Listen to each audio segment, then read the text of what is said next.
मैं चंद्रनाथ अघोरी आप सभी का अपने YouTube चैनल चंद्रनाथ अघोरी शिव शक्ति साधना केंद्र में स्वागत करता हूँ। आज काफ़ी समय के बाद मैं आपके लिए वीडियो लेके आ पा रहा हूँ ताकि सभी लोगों को जैसे मालूम है कि हम आश्रम के काम के चलते जो आश्रम निर्माण चल रहा है उसमें व्यस्त हैं और व्यस्त होने के कारण ही आपको साधना की कोई वीडियो नहीं मिल पा रही है। तो बहुत जल्दी बाबा महाकाल की कृपा से और माँ भगवती के आशीर्वाद से आपको एक से एक बढ़कर एक से एक गुप्त हम आपके लिए साधना लेके आएंगे। जैसे कि पहले लाते थे ठीक उसी की बात ही कुछ आपको नया ज्ञान देने की कोशिश करेंगे। और शिव शक्ति साधना केंद्र एकमात्र ऐसा स्थान है जहाँ पे आप आकर साधना कर सकते हैं। आप नेगेटिव एनर्जी को रिमूव करा सकते हैं। आपके ऊपर किसी ने कुछ कर दिया है, किया कराया, खिलाया पिलाया, कोई भी नेगेटिव एनर्जी खुद से लग गई है या किसी ने किसी को कुछ करा दिया है, कितनी पुरानी नेगेटिव एनर्जी हो, आप शिव शक्ति साधना केंद्र पर आकर अपनी समस्या का समाधान करा सकते हैं। ठीक है, तो आज की मैं वीडियो जो लेके आया हूँ वो एक अलग ही टॉपिक है और एक अलग ही मुद्दा है। आज मैं ऐसी आपको जानकारी दूंगा कि इस वीडियो को देख के आपके रोंगटे खड़े होने वाले हैं, क्योंकि जो मैं कहने जा रहा हूं और जो दिखाने जा रहा हूं मैंने वो चीज़ करीब से देखी है। आप वीडियो के माध्यम से देखेंगे और मैं आपको वो चीज़ दिखाऊंगा कि रोंगटे खड़े कर देने वाली चीज़ है। दिल दहल जाता है ऐसी चीज़ों को देखने के बाद। जो लोग ये कहते हैं कि शक्तियां नहीं होती हैं, जो लोग बिलीव नहीं करते, जो मतलब नास्तिक लोग होते हैं, जो कि शक्ति जैसी कोई चीज़ नहीं है, नेगेटिव एनर्जी या पॉजिटिव एनर्जी कुछ नहीं है, तो उनके लिए ये एक तमाचा होगा। बहुत ही दिल दहलाने वाली वीडियो है जो मैं आपको दिखाने जा रहा हूँ। उसमें मैं भी हूँ, सब लोग हैं। तो वीडियो को पूरा देखें और लास्ट तक देखें और फिर कमेंट करके बताएं कि कहाँ तक सच में तंत्र क्रियाएं होती हैं। तंत्र के बल पे किसी को मारा जा सकता है क्या? कोई नेगेटिव एनर्जी अगर प्रतिशोध लेने पे आ जाए, कोई भी आत्मा, भूत या प्रेत प्रतिशोध लेने के लिए प्रतिशोध अगर लेने पर आ जाए या बदला लेने पर आ जाए तो किस हद तक सामने वाले का विनाश कर सकती हैं, ये सारी चीज़ें आज आपको मैं दिखाता हूँ। तो जो लोग हमारे चैनल पर पहली बार आए हैं वो वीडियो को लाइक और शेयर जरूर कर देना, और अभी तक चैनल सब्सक्राइब नहीं किया है तो प्लीज़ चैनल को सब्सक्राइब कर देना, ताकि जो भी हम तंत्र से रिलेटिव या आध्यात्मिक क्षेत्र से रिलेटिव कोई भी जानकारी लेके आए तो उसका नोटिफिकेशन तुरंत आप लोगों तक पहुंच जाए। तो चलिए शुरू करते हैं वीडियो को, ज़्यादा बड़ा नहीं करते हुए। ठीक है, तो मैं बात करता हूं कि जैसे सभी लोगों को मालूम है कि शिव शक्ति साधना केंद्र जो है वो उत्तर प्रदेश मुरादाबाद में है। तुम्हारा उत्तराखंड का जो बॉर्डर है उसके नज़दीक है। ठीक है, तो हमारा आज से 2 साल पहले एक लड़का हमसे लोकल का जुड़ा, काफ़ी हमें फॉलो करता था, नाम था विकास, और मेरे मुरादाबाद जिले से ही था। वो अपनी नेगेटिव एनर्जी फॉलो करके वो अपनी नेगेटिव एनर्जी रिमूव करा के गया।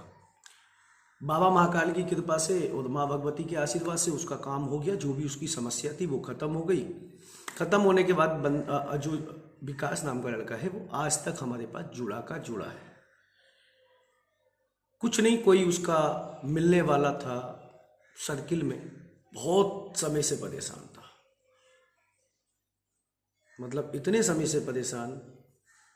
तो उस बंदे ने, ताकि हम जिससे भी लोकल का या किसी का भी लोकल का कोई काम करते हैं तो हम सीधा मना करते हैं कि भाई हमारा जो शिव शक्ति साधना केंद्र में आप विजिट करेंगे तो किस प्रकार कर पाते हैं, वो हमारा एक प्रोटोकॉल होता है, हमारा प्रोसीजर होता है, उसको फॉलो करेंगे तब आप हमसे मिल सकते हैं, आ सकते हैं। लेकिन बिना प्रोसीजर को फॉलो करे अगर आप आते हैं तो मिलना पॉसिबल नहीं है। एक बार को हम आश्रम पे हैं नहीं है, हमारी भी पर्सनल लाइफ है, हम भी गृहस्थ लोग हैं, हमारी पर्सनल लाइफ है, हमारे पास भी हजारों अपने खुद के पर्सनल काम है। किसी काम के चलते कहीं जाना पड़ता है, किसी काम के चलते कहीं जाना पड़ता है। जैसे आपको पता है कि हर महीने 2 महीने में मेरा टूर रहता है, तो मैं ट्रेवल ज़्यादा करता हूँ, क्योंकि मैं वो भी काम करता हूँ लोगों के वो जो लोग थक हार गए हैं और कुछ लोग बेड रेस्ट पे होते हैं, तो उन फीस हमें तो फीस देते हैं वो लोग, तो हम सीधा उनका काम करके आते हैं और हम वही विजिट करते हैं जो हमारे बस की बात होगा, जो बस की बात होगी ना, वो जिस काम को लेके हम तो सीधी बाबा महाकाल के चरणों में अर्जी डालते हैं और मैया के चरणों में आदेश हो जाएगा कि ठीक हो जाएगा, तभी हम सामने वाले का इलाज करते हैं। तो मैं एक बार ऐसे बता देता हूँ आपको, विजिट अगर आप शिव शक्ति साधना के अंदर विजिट करना चाहते हैं किसी भी काम को लेके, जैसे कि आपका कोई निगेटिव एनर्जी रिमूव कराना है, तंत्र बाधा कटवानी है, किसी पे कुछ करा दिया है, खिला दिया है, पिला दिया, चाहे कितने लंबे समय का हो, बाबा महाकाली की कृपा से जो भी शिव शक्ति साधना के अंदर आता है कल्याण हो जाता है उसका। ये मैं नहीं कह रहा, जो लोग आएंगे, और मैं जितनी भी वीडियो डालता हूँ जैसे तंत्र काट करने की, लोगों का काम करना, हम रियल लोग हैं, हम देसी बनते हैं, तो हम जो भी काम करते हैं देसी तरीके से करते हैं, जो हमने सीखा अपने गुरु सानिध्य से, गुरु गद्दी से प्राप्त किया, वही हम लोगों का काम उसी तरीके से काम करते हैं। अब हमें नहीं पता कि लोग सिटी में बैठ के कैसे काम कर लेते हैं, सोफे पे बैठ के कैसे काम कर लेते हैं। हम धरती से जुड़े लोग हैं, तो हम तो धरती पे बैठ के काम करेंगे और सीधा शमशान से करेंगे। माँ मसानी की कृपा होती है और शमशान काली की, बाबा भैरव बाबा विराजमान है, तो सारे काम हो जाते हैं बाबा महाकाली की कृपा से। अब बात मेन मुद्दे पे आते हैं कि आप विजिट कैसे कर सकते हैं। विजिट के लिए सीधा संस्थान के नंबर पर कॉल करें। कॉल करने के बाद हम आपको बताएंगे कि भाई आपकी समस्या क्या है, समस्या बताइए। बोले ऐसे ऐसे परेशानी है आपकी, हमें फ़ोटो चाहिए, नाम फ़ोटो माता पिता का नाम आपको व्हाट्सएप पे भेजना होता है। स्कैनिंग करने के माध्यम से हम बता देंगे कि आपका काम होगा या नहीं होगा, होगा तो कितना टाइम लगेगा, कितना चार्ज लगेगा और कैसे आप आ सकते हैं। पूरी फीस बता दी जाती है। उसके बाद में फीस का कुछ हिस्सा हम पहले जमा करा लेते हैं ताकि आप आएँ तो वो सामग्री वगैरह हम आपकी जो लगने वाली है पूजा वो पहले मंगा के रख लें। फिर आपको एक डेट दे दी जाती है कंफर्म करके, उस डेट में आप आइए, आपका इस डेट में इस टाइम काम किया जाएगा। ये सभी लोगों को मालूम है। शनिवार और रविवार को ही मैं गद्दी लगाता हूँ, यानी गद्दी का शनिवार रविवार को ही मैं जो भी नेगेटिव एनर्जी रिमूव करता हूँ मैं शनिवार रविवार को करता हूँ, अन्य किसी दिन नहीं करता हूँ।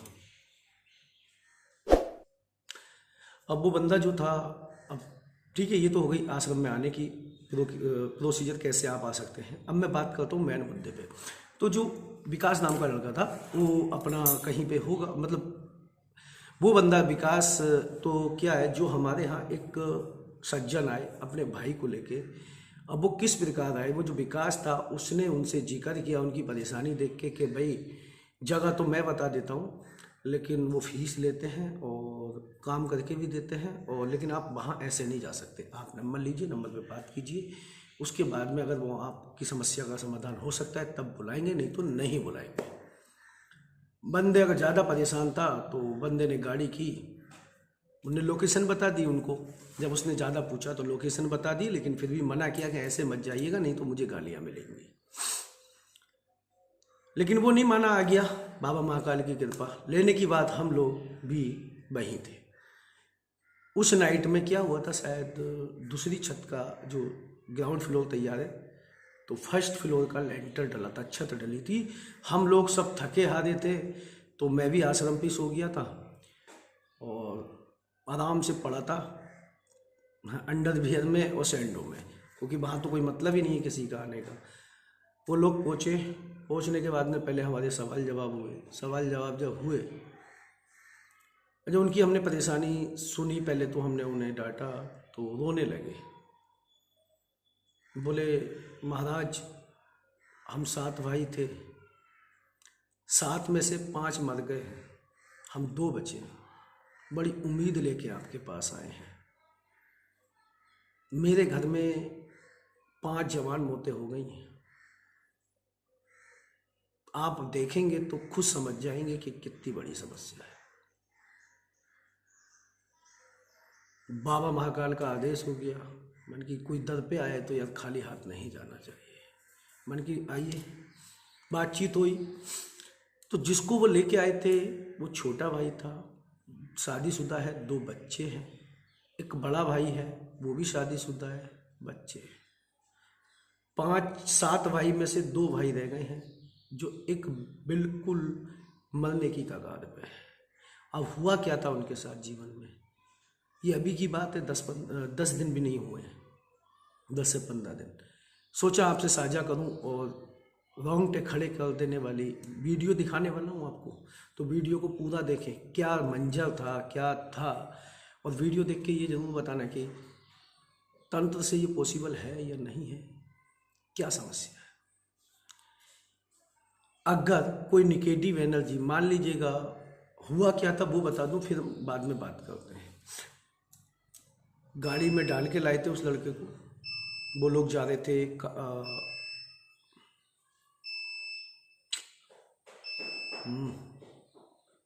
इधर हरिद्वार से ऊपर, मैं भूल गया, हरिद्वार से ऊपर 1000 बार गया हूँ मैं। हरिद्वार से ऊपर है जहाँ लक्ष्मण झूला है ना, लक्ष्मण झूला, उसी की जगह का नाम दिमाग से भूल रहा हूँ। वहाँ ऋषिकेश हॉस्पिटल है, एम्स, वहाँ वो जा रहे थे। तो रोने लगे, आ गए, गद्दी लगाई, गद्दी पे बैठाया। तो जो उस लड़के की मैंने हालत देखी ना, वो लड़का पिछले 2 महीने से एम्स हॉस्पिटल में भर्ती था। 1 दिन पहले लेके आए थे। क्यों भर्ती था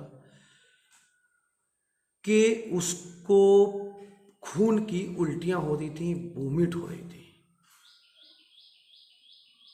खून की उल्टियां।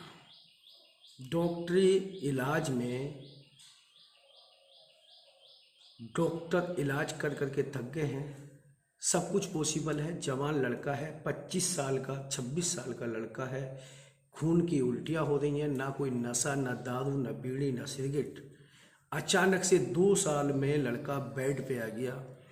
वो कंडीशन हो गई कि आप उस लड़के को देखेंगे तो ना तो उससे बैठा जा रहा है, ना उससे खड़ा होया जा रहा है, और ना ही किसी स्थिति में नहीं था। उसको देखने के बाद हृदय कांप उठा अंदर से कि भगवान ऐसी परिस्थितियाँ किसी दुश्मन को भी न देना।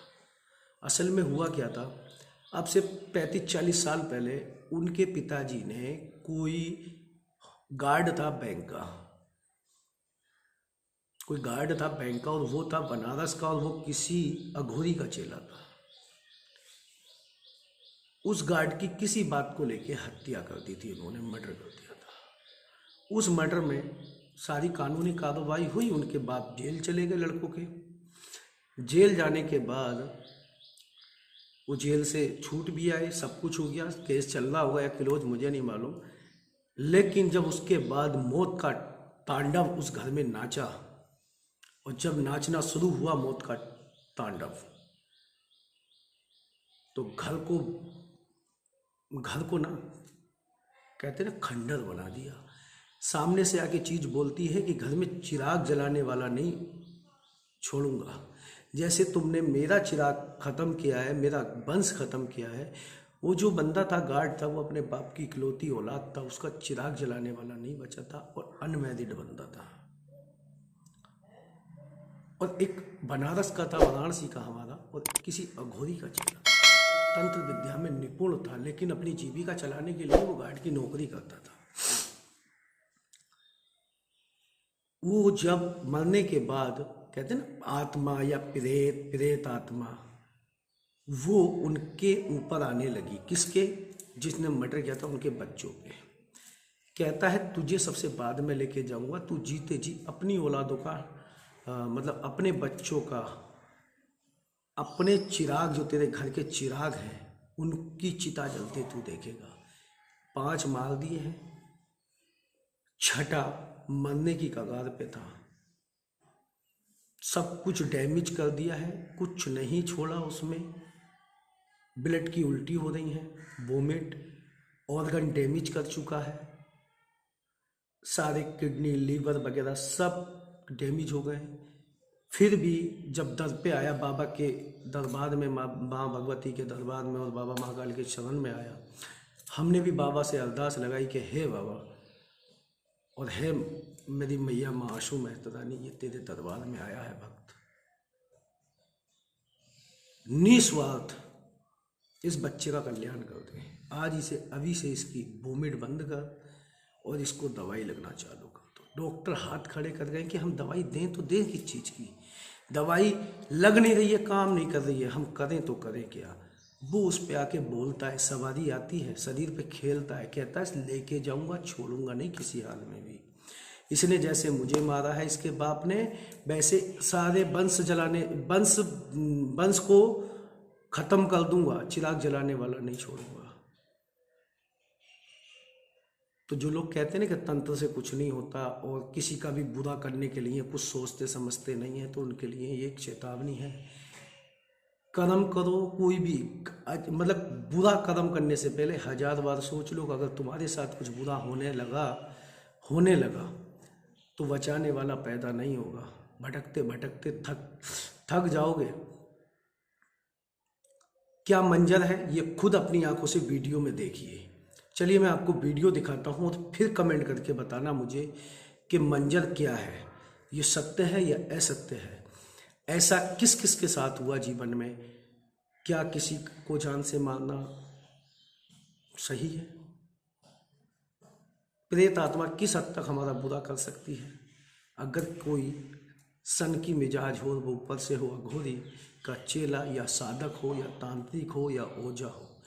कहते हैं तांत्रिक ओझा की जब मृत्यु, अकाल मृत्यु होती है ना, तो बहुत ही परेशान करते हैं। इतना परेशान करते हैं कि उत्पाद मचा के रख देते हैं, क्योंकि वो उत्पाती ही होते हैं। कुछ ही लोग तांत्रिक, ऐसे तो दुनिया तांत्रिक बन जाए, लेकिन कुछ लोग ही तांत्रिक बनते हैं, कुछ लोग ही अघोरी बनते हैं, जो उत्पाती होते हैं, जो डरते नहीं हैं, भय नहीं खाते हैं किसी चीज़ से। मृत्यु का तो भय ही उतार के रख देते हैं, वो होते हैं तांत्रिक और ओझा। चलिए सुनिए, वीडियो को दिखाता हूँ। तो बदला इसका पापा तो है नहीं जितने मारा है, इसकी माँ की वजह से जिसने मारा है वो सब पापा है, पागल कर दिया। भैया पंखा चला दे। ओए मेरी हिम्मत ना, मैं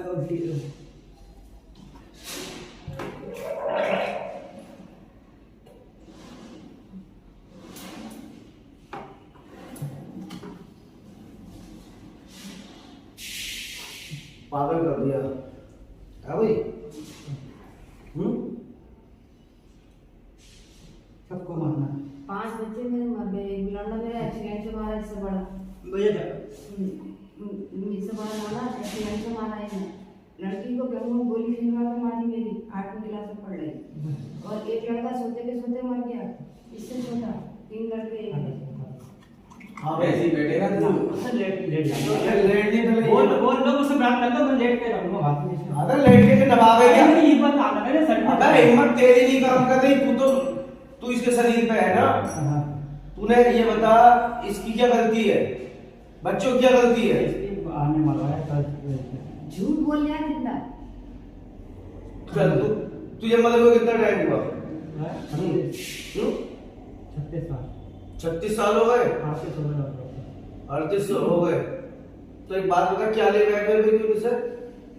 मुझे बैठ तो डाल दे, बैठ जा तो मैं बात कर लूँ। हाँ तो बैठ ना, मुझसे बैठना है। बाकी वीडियो अच्छी लगे आपको तो लाइक कमेंट जरूर कीजिए, ठीक है। बाकी आज के लिए इतना ही, मिलते हैं अगली वीडियो में एक नई वीडियो के साथ, नई जानकारी के साथ। जब तक के लिए जय श्री महाकाल।